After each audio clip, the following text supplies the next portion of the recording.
Hello, everyone, and welcome to this International Association of Genocide Scholars book launch webinar. My name is Dr. Melanie O'Brien, and I am the president of International Association of Genocide Scholars, and I'm delighted to welcome you to this webinar. Today, we have a discussion between two IAGS scholars. Our discussant tonight is Dr. Holly Naiseth Nzitatira, who is an associate professor of sociology at Ohio State University in the USA. Holly has published over 40 peer-reviewed articles on genocide and human rights. She is the co-editor of the excellent Oxford Handbook on Atrocity Crimes and is the recipient of the Early Career Award from IAGS and also from the American Society of Criminology. Holly conducts atrocity forecasting for the US government. Her current research follows 200 Rwandans who finished their sentences for crimes of genocide and returned to their communities. Holly is also an active IAGS member. She has previously been on the IAGS board and currently serves as the editor of the IAGS Policy Brief series. So if you would like to submit a paper in the Policy Brief series, then Holly is the person to get in touch with. Holly will be discussing tonight with our author, Dr. Timothy Williams. So Tim is a junior professor of insecurity and social order and also chairman of the Interdisciplinary Research Center RISK at the University of Bundeswehr Munich in Germany. Tim received his PhD in political science and conflict studies from the University of Marburg and received 2 awards for his PhD. So he's a bit of an overachiever. Tim's co-editor of ZEFCO Studies in Peace and Conflict, and he's a member of the executive board of the German Association for Peace and Conflict Studies. But of course, most importantly, Tim is the second vice president of IAGS. Now, Tim's research deals with violence, focusing on its dynamics, particularly at the micro level, and its consequences for post-conflict societies and the politics of memory. Furthermore, Tim is also working on dynamics of violence in digital spaces.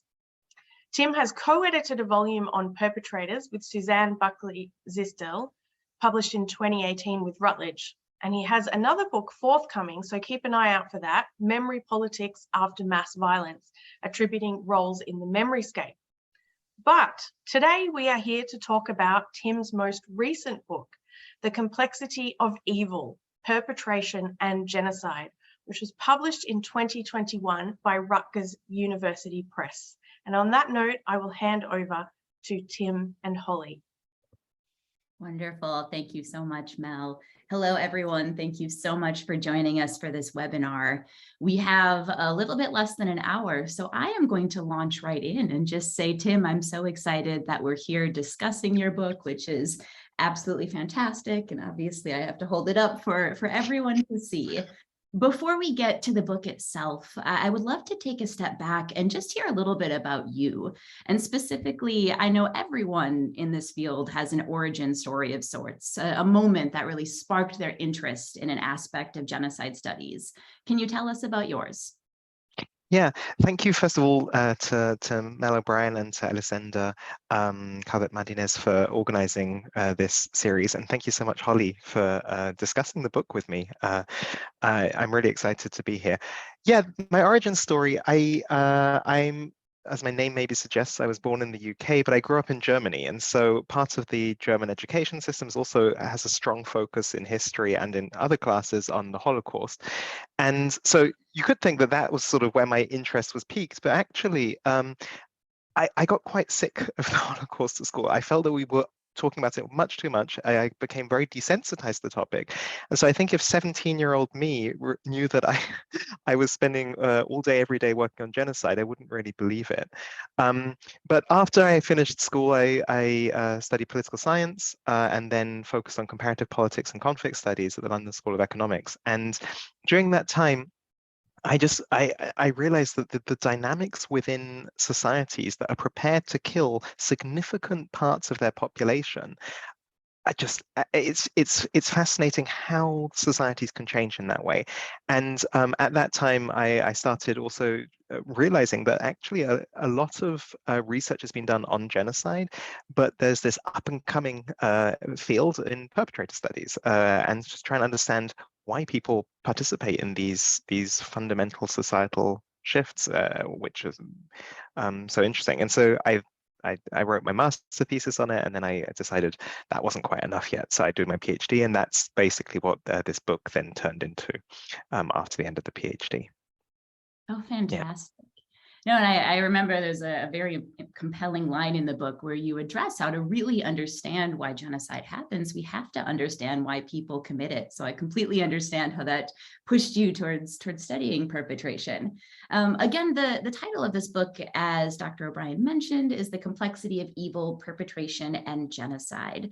And before we dive into the book itself, can you say a little bit about the title itself and specifically why you focus on perpetration rather than perpetrators, which is an important distinction that you make early on in the book? Mm-hmm.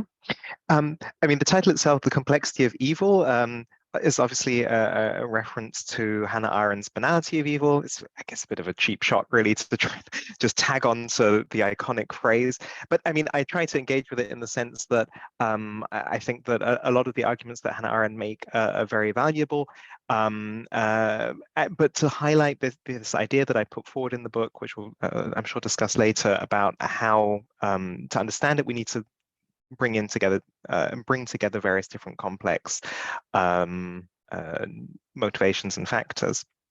But yeah, I talk about perpetration in the book rather than perpetrators because I don't think it's very helpful to think about perpetrators as individuals purely, because in the end, any individual will engage in certain actions which are to do with the genocide, in this case, when they're perpetrators, but they're also engaging in many different actions. That it essentializes the individuals to think of them only as perpetrators, because their motivations that we're actually interested in are that for the violent engaging in the violent action itself. And so rather than essentializing the people, I think it's useful to disaggregate it. And part of that is to say, okay, they will engage in action. Some of these people even also engage in the genocide in ways where they, for instance, rescue people as well, or at some points in time they're bystanders. And by using the term perpetration rather than perpetrator, I highlight that what I'm actually interested in is this very specific moment in time where they are engaging in acts of perpetration. And at the same time, it also highlights that it's again and again a decision to participate. You're not a perpetrator once and then that's it.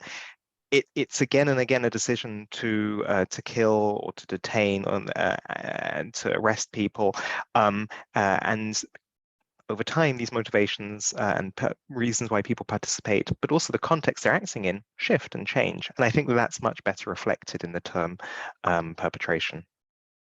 Yeah. Fascinating. Yeah. And as you know, I work in Rwanda, and that's one of the cases you engage with. And I deeply appreciated that there, as you aptly note, many people who engaged in violence also rescued or were victimized and held rather complex roles at different times. So I think this sort of marks an important shift in genocide studies towards disaggregating actors and actions, and of course, considering them simultaneously, but recognizing that people have very complicated experiences during genocide and other instances of mass violence. So on that then, I think this book does a tremendous service for the field because you truly integrate and synthesize so much research on perpetrators and on perpetration. And it's certainly something I'll be assigning to students who are interested in better understanding the state of this field right now. Of course, you also engaged in your own independent research as well. So beyond synthesizing current knowledge to date, you engaged in case studies, in interviews in Cambodia, in content analysis. And I'm wondering if you can speak with us a little bit about your choices that drove your methods before we actually get to your argument. Mm-hmm. Yeah, so the idea, I guess, fundamentally behind the book is to try and engage with the method of modeling. It's not statistical modeling or the kind of modeling that social scientists often use, but the idea of trying to create an abstract model which is a form of representation of reality, but one which is heuristically useful. So it's not the idea that I'm trying to accurately represent dynamics of perpetration and how the motivations actually work, but it's one degree of abstraction away from that. And the idea behind that is that with these kinds of abstract models, we can lay them over different contexts. And as a comparative political scientist, I like being able to lay the same model over different contexts. But what that doesn't mean is that we expect everything to be the same in every context, but that we have the same fundamental mechanisms working, that we have the same fundamental relationships, even though they can look very different in different cases. And so that's sort of the underlying a sort of assumption or the methodological philosophy that I have, which guided me when I was thinking about writing the book. And as you say, I try a lot of literature from across various different disciplines, and supplement that with my own fieldwork. And that's, I guess, there's probably the two contributions, right? I think people will either read the book to see the model and to see what the literature says, or to learn more about Cambodia, as there's been relatively little on Cambodian perpetrators in the past. And there I engaged in 6 months of field work it was 10 different provinces of Cambodia, where I spent multiple interviews with various former Khmer Rouge who had participated in various ways in the violence and in the regime of the Khmer Rouge during what's called Democratic Kampuchea from 75 to 79. And then the interviews I was allowed to record, I transcribed, or my Cambodian colleague transcribed, because they were then translated as well. I don't speak fluent Khmer. I had a translator with me. And then I used qualitative content analysis of these interviews to try and delve into them in as much depth as possible. Fascinating. Can you tell us a little bit more about why you chose Cambodia, and also how you selected the people with whom you spoke? Mm-hmm. Yeah, so the research on perpetrators has been very strongly dominated for a long time by the Holocaust. And then over the last 15, 20 years, there's been increasing research on Rwanda. So when I started the work, there was already an established base of really excellent work. And there's still more work coming out on both those cases, which is innovative and great and very much needed. But I decided that I wanted to try and draw on a new case, particularly with this underlying assumption of trying to create a comparative model, a model which works across different cases. And so I wanted a case that was going to be as different as possible from the Holocaust and Rwanda. And so I chose Cambodia as a case from a very different cultural setting, a case in which the violence was not guided primarily ethnically. There was also killing of ethnic minorities, but the thrust of the violence was political. And it was a case that has so far, except the work of Alex Hinton, not been researched. And Alex Hinton, while he writes great books, he writes great books, and he's an anthropologist, which makes for really important insights, but it's very different to the contributions that I was able to make, I hope, as a social scientist, because we have different ways of doing research, different ways of presenting what we find and the ideas that we have, and different ways of generating theory. And so I felt that this would be a good case. I actually originally wanted 4 cases in the book. I was going to work on Armenia as well. But after first forays into Armenia, I realized there was absolutely no documents which would be useful. Any documents which people suggested I would be able to find when I started off on this mission are all in military archives in Turkey, so not very accessible. And I'd also hoped to work on Bosnia, which, as most people here will know, is also relatively under-researched in perpetrator studies. Alas, it's a much more politicized research environment, which meant that at the time I didn't feel it was particularly safe to be doing the research. And Cambodia was a very different case there. People were very happy to talk to me. yeah, so that's basically how I came to Cambodia, and have since also sort of continued working on Cambodia. Yeah. Thank you so much for sharing that. I think it's important to talk about these methodological decisions and how they shape our trajectories, and to be upfront about other cases you thought about working on but couldn't access for a variety of reasons. In line with that, before we move to the argument itself of the book, I know we have some junior scholars joining us who are interested in conducting interviews, for instance, with people who engaged in violence during genocide.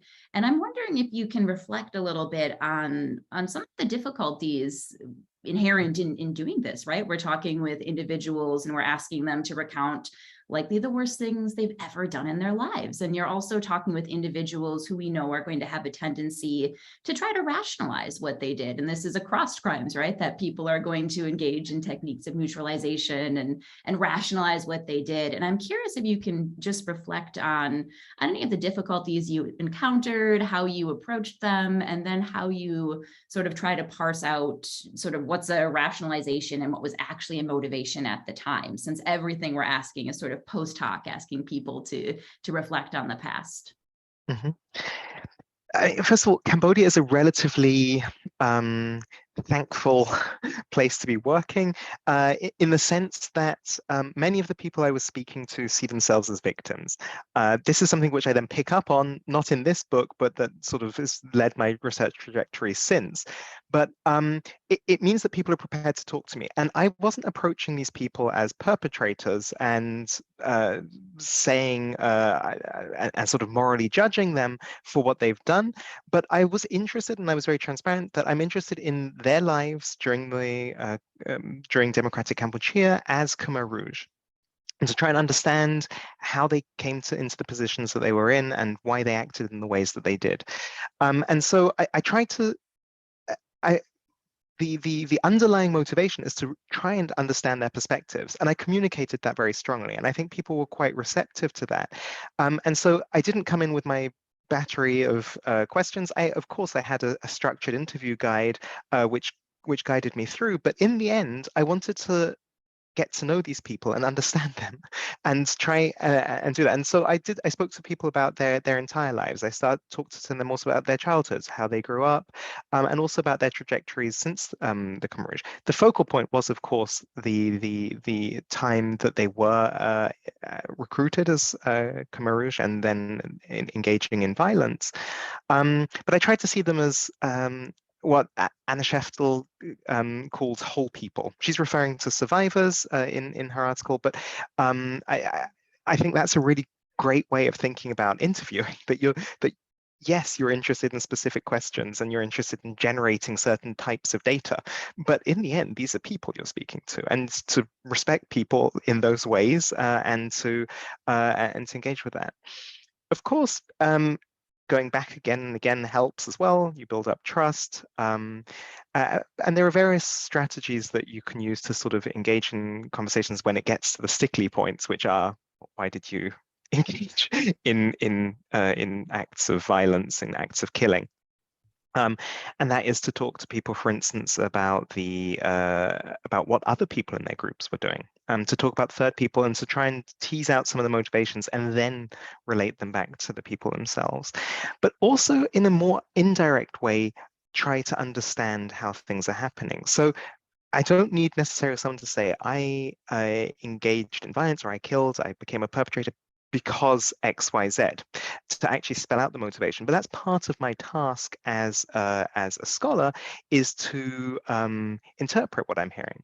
So when people are talking about how they see the people they killed, how they see the people who are their comrades, how they experience their everyday lives during the Khmer Rouge, I can infer a lot of information from that as well. And so we don't necessarily need to always be asking the direct questions, but by trying to understand the situations and the perspectives that people had of their time as fully as possible, we can generate insights which I think are relevant. And it bypasses a little bit the question of truth. In the end, truth, I mean, Leanne Fuji has this great, well, several great pieces where she talks about this, but we don't necessarily need to see truth. right? That's completely true for a lot of interpretive research. But to understand people's motivations, we are interested not just in what they think about their motivations, but why they participated. That's the fundamental question. The question of the book is not why do perpetrators say they participated? It's why do perpetrators participate? And so we do need these other kinds of strategies, and this and to be transparent about in citing what people have said, and also flagging the limitations of what we know. And I try to do that in the book as well. Both sort of upfront, but then also during the various different sections. Absolutely. That's brilliant, Tim. Thank you. I mean, I think it's clear for anyone who's read the book that you succeeded in developing rapport with these individuals from the detailed stories that you were able to hear and to share throughout the book, and the vignettes and other quotes that you share. And I think it is important. It's certainly something I don't think people are trained on enough. And often folks are in general programs and learn about interviewing generally, but not necessarily specifically interviewing populations like this. And some of these considerations you shared are incredibly valuable. So thank you. So on that, then let's get to the book itself. And I'm wondering if you can first summarize the argument for us, especially if you're going to summarize it for someone who knew very little about genocide studies. And of course, we'll dive in and get into the argument for those who know a lot. But to take a step back, and if you were going to summarize it, for a grandparent or someone who knew just the tip of the iceberg of genocide studies, how would you describe the core argument of this book? For the grandma, I like that as a way of phrasing the insights. I think the main argument is that for a genocide to happen, we need people to participate, and the reasons why people participate are not the same reasons why a genocide occurs. So while ideologies and security concerns are key to understanding why a genocide happens, why it's a political choice that is made, this is not necessarily the guiding principle behind individuals. And not only is it not the guiding principle, there are lots of different reasons and lots of different trajectories, but there is something to be gained by trying to differentiate the kinds of roles that different factors have. I think that's the very short version of it. For a slightly more schooled audience of genocide scholars who we possibly have listening here, I think the core is that causal differentiation. I think what I try to do is to try and show that yes, it's complex. There's not just one motivation, but how is it complex? What are the kinds of the kinds of factors which are important? And it's not just that everything is a motivation, but I argue that we have to differentiate between motivations, facilitative factors, and contextual conditions. Each having different types of roles. And it doesn't mean that a motivation is more important than a facilitative factor. I say, for instance, that dehumanization isn't a motivation. It doesn't mean it's not an important factor, but it has a different causal role. And I think that's sort of the political science or social science perspective that you can bring to this, is to try and causally parse out what these mean. And then at the same time, emphasize that empirically, these are maybe not all, and I do this right towards the end of the book, but empirically they're not all equal. And in different cases, different motivations will be more prevalent, but by using this more abstract model, it allows us to understand how the factors work and how they may be comparable to each other across these different cases. So this is sort of attempt to really center on the perpetrator and their understandings of where they're at, and how they come to engage in these actions, and what the mechanisms behind that can be. And that obviously then includes lots of different disciplines. And that's what was so great about writing the book, was that I got to engage with all these different disciplinary literatures, because you need psychology to understand that, but you also need sociology, you also need anthropology to be able to paint these different pictures, and sometimes people are talking about the same thing across disciplines. They just call it something different. And at other times, different disciplines will be blind to certain things. And I think by bringing them together, we can engage in a more comprehensive perspective. Absolutely. And for folks who haven't read the book yet, the model, I should have actually found a better way to share it, but you know, it's a complicated model, right? Hence the title. So I remember I got to this page and I thought, wow, okay, that is complex. And you've been pointing out different parts of this model as you've just spoken, Tim, but I'd love if we could go into it in a little bit more detail. And you start the book after you introduce this model by focusing on motivations. And as you just mentioned, it isn't that they're more important than others, but this is where you start and you ground the discussion. So can you tell us a little bit about how you understand motivations and the different types of motivations? You outline these 3 types and draw on many examples of types of motivations. Mm-hmm. Okay, so a motivation is basically the actual impulse or that someone has to engage in action, or the impetus for doing it. So we could sort of say it's the fundamental reason. If a motivation isn't present, people will not engage in action. So in methodological speak, it's an IAGS condition. I can go into that in the book a little bit. It's not particularly interesting for most people, but from a causal perspective, it would be that. But what it really means is this is the reason why someone will participate. And I think core to that is to understand that motivations are always situationally specific. They relate to the subjective understanding of someone's own situation, and it can relate back to fundamental personality traits, ideologies, more general motives that people have that guide their general life trajectories. But the motivation is within this situation. I, as a specific person, want to engage in action because and then that's what the motivation is, as it were, like because I want to I want to be conform with my group, because I hope for a certain type of benefit, and so on and so forth. And so within these motivations, like you said, I differentiate 3 different main groups of motivations. I have in-group motivations, out-group motivations, and opportunistic motivations. And the in-group motivations, basically, they refer to any dynamics within the perpetrator group. So it's how the perpetrator will, or how the perpetrator interacts with other people who are also perpetrators or belong to the larger group that the perpetrators belong to. So often these are ethnic groups, or and so obvious ones here, for instance, the motivation that most perpetrators will specify off the bat, which is obedience to authority. I participated because I was ordered to, I had no choice. This is often laced with arguments of coercion, which is slightly different as well, because here there's an element of threat as well. Conformity, peer pressures, these are all relatively I guess they're obvious ones, because a lot of social psychological research has sort of shown that over the years, but it's really important to sort of spell out how they're different and what the fundamental mechanisms of that, and how they come out of different sort of constellations within the group.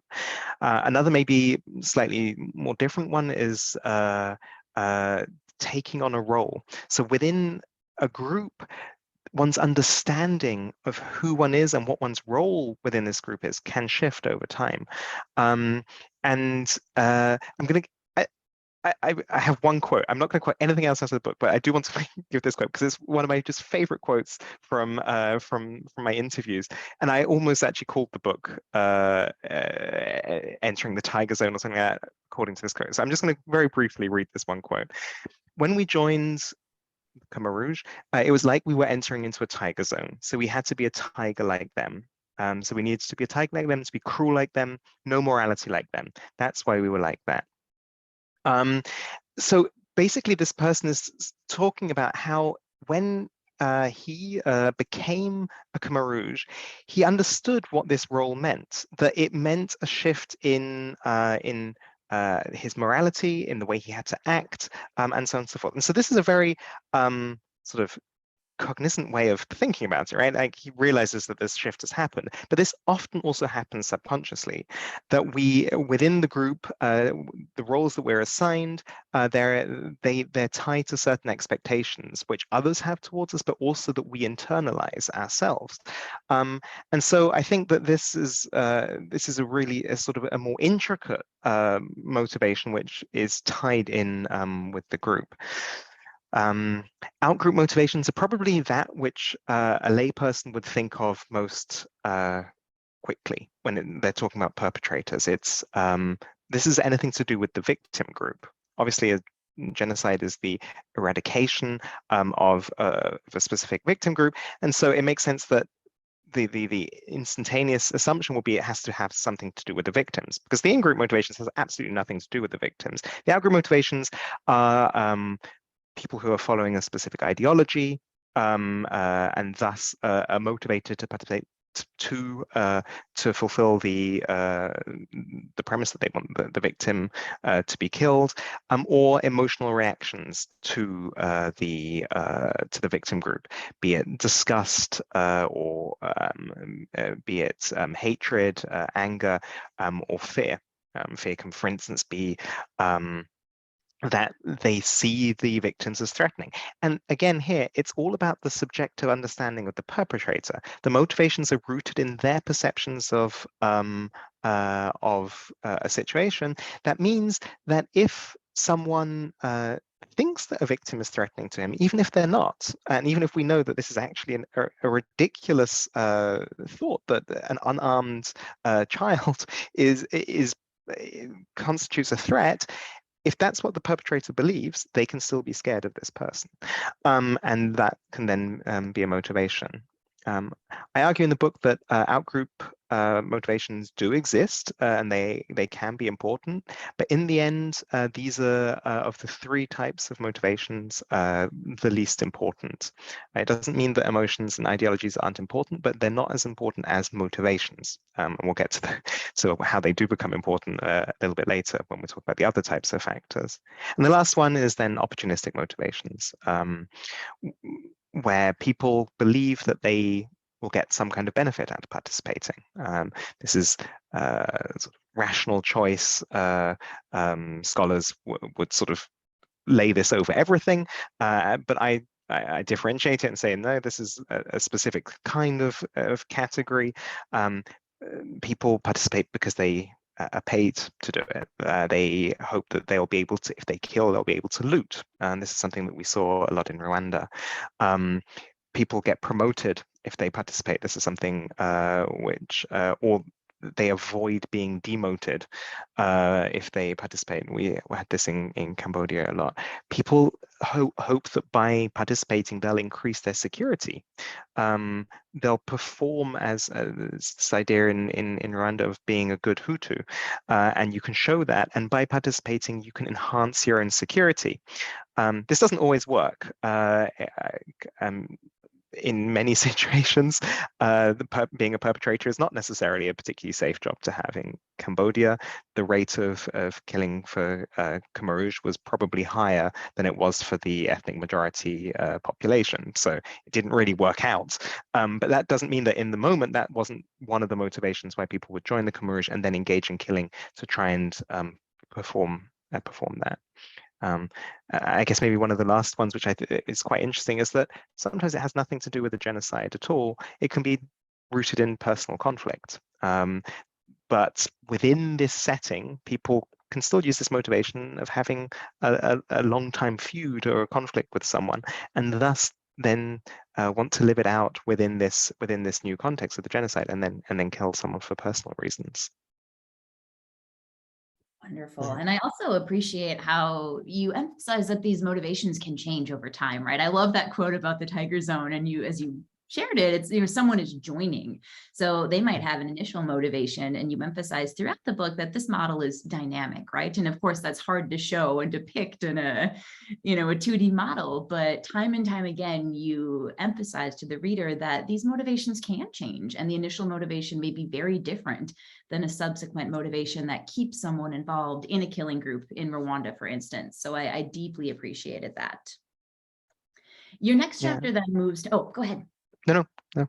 I was just going to say your next chapter then moves to facilitative factors. And I'm wondering if you can tell us a little bit about these types of factors and give us some examples of them.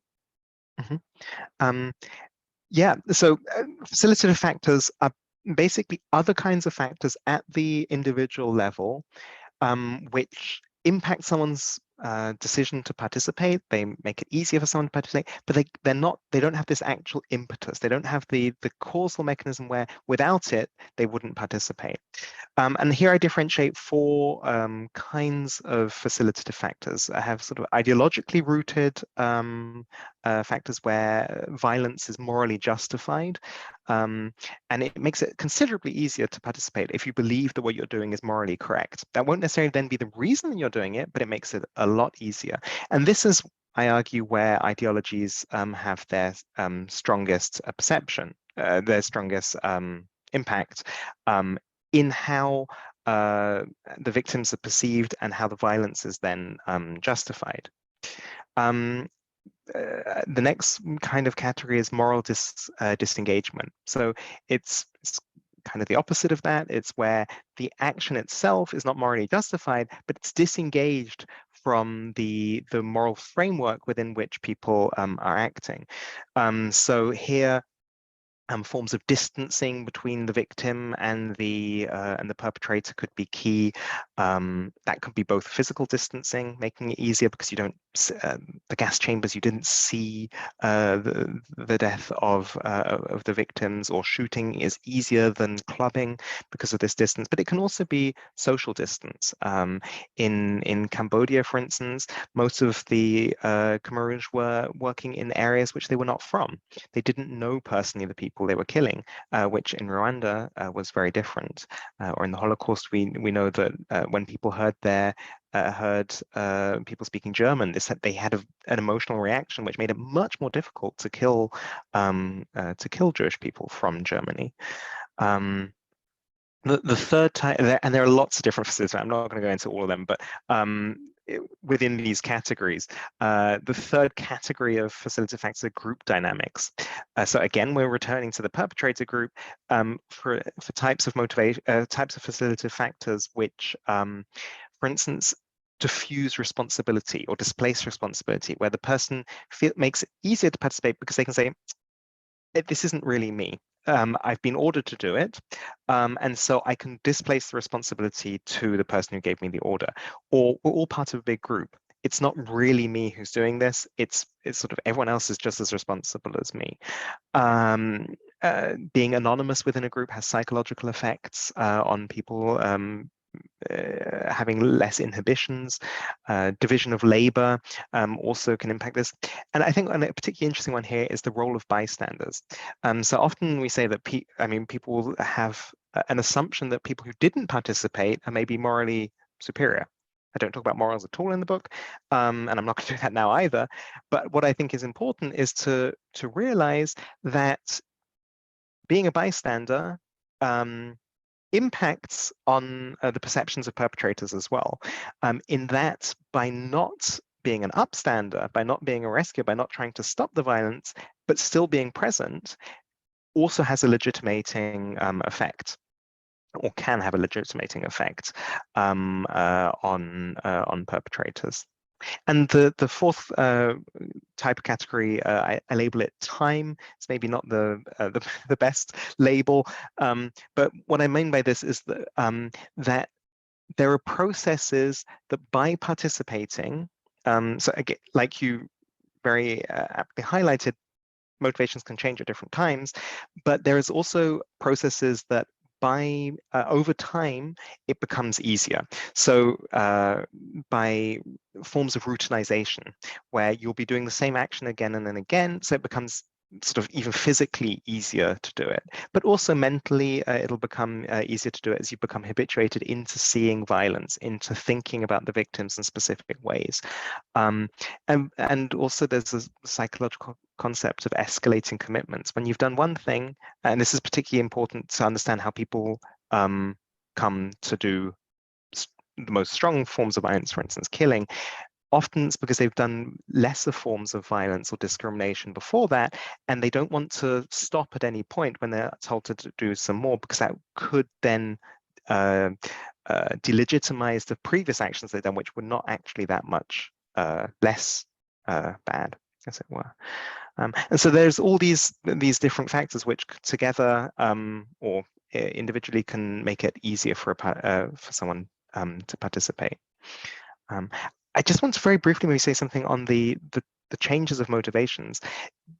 I mention it again and again in the book, but it's very, very hard to actually model this. Originally, I wanted to do this, but it's almost impossible with the data that I have from Cambodia. And this is 58 interviews collected across 6 months. Even with lots of multiple conversations, I didn't really have any data where I could really model this over time for individual people. I can talk more generally about this, but I haven't found a way yet, and I've tried to work out how we can study these changes in motivation without doing participant observation, which would bring all forms of ethical problems with it. But I think this is maybe something which in future we will be able to maybe think about this in other ways, as people constantly being methodologically innovative. And I think this is one of the trajectories where perpetrator studies could maybe sort of think about going. I just want to sort of throw that in there, that's one of the sort of the shortcomings of my model so far, is that I can't really explain exactly how motivations change or whether there are patterns in that.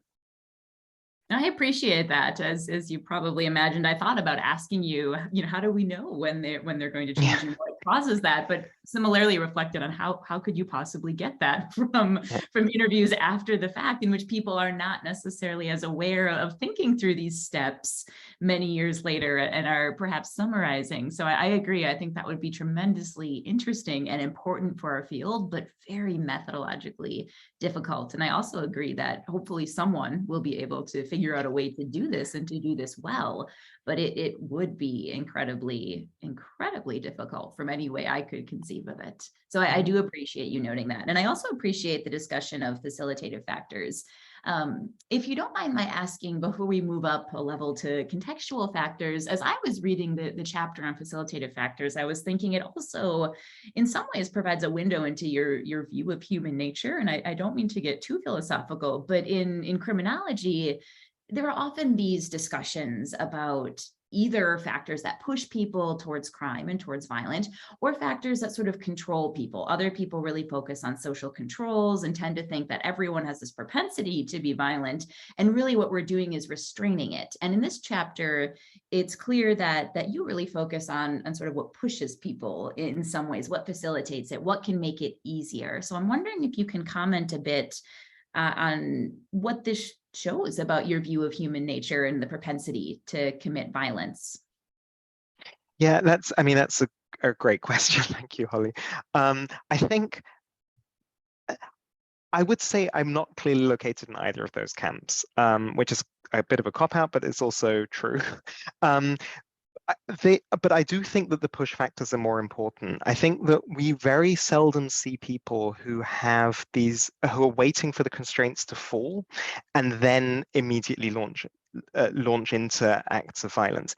We do have these people, and I would say these are probably also those individuals who are most violent. That would be sort of a working hypothesis, at least, is that the people who are more on the sort of the pull side and are waiting for the constraints to be taken away and then act will be more violent and will engage with it more, whereas the push factors sort of push people over a hurdle. But because these are constantly morphing situations, I think that it's important to realize that, like I was saying with the idea of habituation, that people's perceptions will change, and people can, for instance, start to enjoy engaging in violence, even if they didn't want to engage in it at the beginning. And that there are various different psychological mechanisms which can explain why people will sort of have these shifts. And so from that perspective, for each individual act, we can maybe think about which is it? But over a sort of and with the Khmer Rouge, it was 3.5 years of democratic Kampuchea, but people were Khmer Rouge before that and also after that. There are various different acts of violence happening in civil war and then in genocide. And I think that I think it's important to recognize that these factors can shift. Fundamentally, once at a public talk, I was asked, does this mean I sort of don't believe in the good and humanity? I'm like, no, that's not what the book says at all, actually. Much differently, I think that most people are fundamentally decent, and so I guess I probably do fall down more on the push side of things. But it's relatively easy to push people. Within the right situation, you can motivate a lot of people. There are lots of these different mechanisms which work, and a lot of them are very banal, and a lot of them we know from our everyday lives quite easily. Yeah. Absolutely. And I appreciate that, because your mention of the situation brings us to sort of this third level of factors conceptually. And you talk about contextual factors. And as a sociologist who really emphasizes the social situation, I also deeply appreciated this discussion. Can you outline for us what contextual factors are in a couple of examples? Mm-hmm. So while the motivations of facilitative factors are at the individual level, and they're deeply rooted within the social situation which a perpetrator is embedded in, meaning basically their horizon of perception, basically the group that they're in, the people they're interacting with on a daily level. The contextual conditions are much more the regional or even national level context within which this is happening. And here, basically, we have a range of different factors which create these situations. So one is, how is state power exercised? And this is important because it structures within these situations who has the authority to speak. What kinds of sanctions are available to people in positions of authority? It structures what laws are there in how to treat victims and so on, but also other factors like uncertainty or insecurity, which is happening at the macro level. Is there a war going on? What kinds of threats are being discussed at the macro level? This filters down and resonates within the situation, creating existential fears, creating the environment in which some things now become thinkable and possible, speakable. The ideological context is really important here. This is where very frequently the ideology is set at the national level through media, through politicians, and interestingly, within my research in the Khmer Rouge, most people didn't really understand the ideology of the Khmer Rouge. When I was talking to them about what the fundamental beliefs were, most people didn't really have very much active knowledge on that. And they didn't even necessarily understand exactly the kind of enemies that they were trying to be rooting out within the system. But they did understand what it meant for them and how this filtered into specific threats which they were engaging. And so from that perspective, it's creating the larger context within which all these understandings become meaningful. And I think this is also the level at which I was mentioning earlier, Alex Hinton, whose great book on Cambodia, Why Did They Kill, featured mostly at this level. This is why I said it was a fundamentally different kind of book, because it's talking about cultural ideas that people engage with, and they can filter down and impact some of the mechanisms we spoke about beforehand. But in the end, that's really the level at which they're located. Wonderful. And of course, throughout the rest of the book, then you focus on the interplay of these different factors. And as we've addressed them separately, you address how all of these factors can coalesce at different moments to produce situations in which someone then engages in genocide. What I'd like to do for our last question is actually shift a little bit. And I should say, I've deeply appreciated discussing this book. It's a fantastic book that really does tackle this incredibly complicated question and does so artfully. And it's also readable, which I think is a huge feat to be able to integrate vast amounts of literature across different disciplines, but still arrive at a book that is readable and enjoyable to read. So I strongly suggest it, and I thank you for the contribution to the field. For the last question, I would love to hear what's next. What are you working on now to close us out?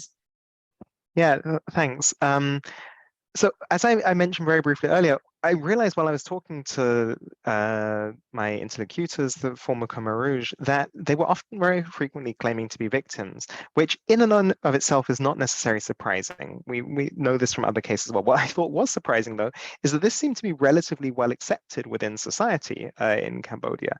And so sort of starting from that puzzle, I decided I'd like to try and understand why that's the case. And I then expanded the cases where I've done field work to Rwanda, and now, as of a couple of months ago, also Indonesia. And I'm now working on on my second book, which Mel mentioned at the beginning, which is with Bristol University Press, in one of their series on space of peace, security, and development. And in the book, I basically try to, across these three countries, look at how the politics of memory, how the past is remembered in memorials, in transitional justice processes, in memory laws, but also in political speeches and so on, how this impacts who, or basically within these narratives, who is framed as a perpetrator, who is remembered as a victim, who is remembered as a rescuer or a bystander, and what does this mean for political power today? That's basically what the next book is trying to do, and it'll be a while till it's finished, until it's out. Theoretically, I'll be submitting my manuscript next March, but we'll see whether that works out exactly as it should. If my editor's in the audience, then it's obviously coming in March. Oh, that's fantastic. Well, that sounds incredibly interesting, and I also appreciate this shift towards transitional justice, spaces of memory. And I really appreciate the breadth of your work, that you're focusing both on the violence itself, as well as how it's narrated and discussed and remembered. Of course, we know that prior genocide is one of the strongest risk factors of future genocide. So I also think that's very important for thinking about prevention, and sort of brings your work full circle. So with that, thank you so much, Tim, for speaking with me. Thank you everyone for being here. And I'm going to turn it back over to Dr. Mel O'Brien to close the webinar. Thank you so much, both. And I'm wondering if I could use chair prerogative for a sneaky question, Tim. I'm wondering if you could tell us about the cover, because we know that with some publishers, you have to have the same printed cover, but your cover is really quite striking. Could you tell us about that photograph? Yeah, gladly. So I towards the end of my research stay, I collaborated with a photographer called Daniel Welchenbach, a German photographer, and he accompanied me to some of the people who I'd been speaking to, and took photos of them. Originally, we were going to be completely anonymous. They were going to take photos from behind or their hands. Turned out everyone was fine. This ties into this idea that people, as former Khmer Rouge, don't necessarily identify just as perpetrators, but also as victims, and so they're happy for their stories to be told. And we turned that into an exhibition. And then in the end, I chose one of these photos from the exhibition, and it was edited somewhat and anonymized for the book cover, and sort of blurred out. On the first version, it was not blurred out, and that I didn't feel very comfortable with that at all.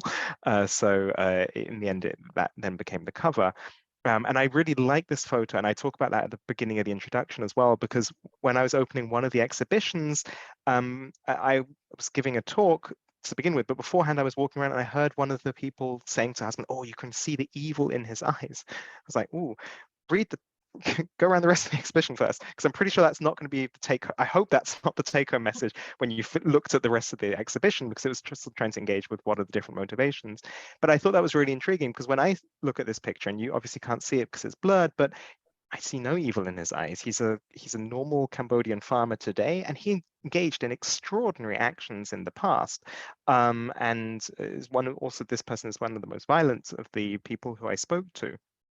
But at the same time, he is also just one of my interlocutors who had his motivations and was in a specific situation. And I don't think evil as a category has anything to do with that, which is obviously ironic, as I've called the book The Complexity of Evil. But I mentioned how that was maybe a more polemic decision than a philosophical one earlier. Fantastic, thank you. I think it's a great example of how striking an original photograph can be as a book cover, and quite memorable as well, and stand out a lot more than the standard covers that some of the books unfortunately have to have. Thank you so much, Holly and Tim, for this wonderful exploration through Tim's research path for this particular project and for the book itself. And I hope that anyone who's listening who hasn't read the book will now keenly go out and grab a copy. Mine is in my office, which is why I couldn't hold it up here tonight. So thank you so much. And for everyone that is listening, our next book launch webinar will be with someone that Tim has mentioned a couple of times, Professor Alex Hinton, and that will be on the 5th of October. And Alex will be joined by discussant Dr. Saba Karim to discuss Alex's book, It Can Happen Here, White Power and the Rising Threat of Genocide in the US, which is published by NYU Press. So you can register for that webinar now on the IAGS website, which is genocidescholars.org, on the events page. And just to give you a little bit of a taster for some of the upcoming webinars, we have a great lineup every single month going well into the second half of next year. After Alex's, in November, we have Hikmet Karcic and his book, Torture, Humiliate, Kill, Inside the Bosnian Serb Camp System. And then coming up in December to bring out the end of the year, we have Jonathan Leder Maynard, who's here in the audience tonight, and he'll be talking about his recently published book, Ideology and Mass Killing, the Radicalized Security Politics of Genocides and Deadly Atrocities. So we've got some fantastic authors and books lined up for you over the rest of the year and coming into the new year as well. And we hope to see you at our next webinar with Alex Hinton on the 5th of October. Thank you, everyone. Thank you so much. Thank Bye-bye. you. Thanks, Holly. Absolutely.